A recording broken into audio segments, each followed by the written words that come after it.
Bismillahirrahmanirrahim. Assalamualaikum warahmatullahi wabarakatuh. Perkenalkan, nama saya Ahlan Fajrul Amin. Di sini saya akan menjelaskan tentang perbedaan hukum administrasi negara dengan hukum tata negara dan hubungan hukum administrasi negara dengan hukum ekonomi serta tugas, fungsi, dan perbuatan pemerintah. Baik, yang pertama yaitu perbedaan hukum administrasi negara dengan hukum tata negara. Hukum administrasi negara menitik beratkan pada hal-hal teknis saja, yang selama ini kita tidak berkepentingan karena hanya penting bagi spesialis saja. Contohnya masyarakat menuntut transparansi negara. Dan yang kedua ada hukum administrasi negara mengatur hubungan warga negara dengan pemerintah. Dan yang ketiga itu merupakan pembelajaran tentang hubungan istimewa yang mempelajari sifat, bentuk, dan akibat yang timbul karena perbuatan istimewa yang dilakukan seorang pejabat saat melakukan tugasnya. Dan yang selanjutnya yaitu hukum tata negara. Hukum tata negara yaitu mempelajari hal-hal yang sifatnya fundamental, yakni tentang dasar-dasar dari negara dan menyangkut langsung setiap warga negara. Hukum tata negara adalah sekumpulan peraturan hukum yang membentuk alat-alat perlengkapan negara dan aturan-aturan yang memberikan wewenang pada alat-alat perlengkapan negara serta memberikan tugas pekerjaan pemerintah modern. Dan yang ketiga yaitu merupakan pelajaran tentang hubungan kompetensi, yaitu jabatan-jabatan yang ada dalam susunan negara, siapa yang mengadakan jabatan tersebut, dan siapa yang menempati jabatan tersebut. Dan selanjutnya yaitu keterkaitan hukum administrasi negara dengan hukum ekonomi.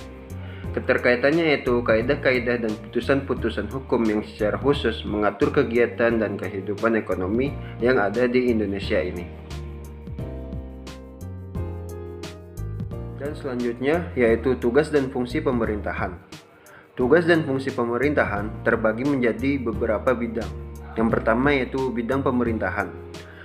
Bidang ini mengembangkan dan menegakkan persatuan nasional dan teritorial dengan menggunakan wibawa dan kekuasaan negara melalui peraturan perundang-undangan, pembinaan masyarakat, kepolisian, serta peradilan.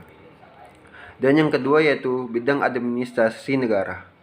Bidang administrasi negara memiliki tugas untuk menyelenggarakan atau pelaksanaan kehendak-kehendak serta keputusan pemerintah, menyelenggarakan dan menjalankan undang-undang, juga pengendalian situasi dan kondisi negara. Dan yang ketiga yaitu pengurusan rumah tangga. Pengurusan rumah tangga dalam masalah-masalah ini meliputi antara lain kepegawaian, keuangan, material, logistik, dan lain-lain. Yang keempat yaitu pembangunan.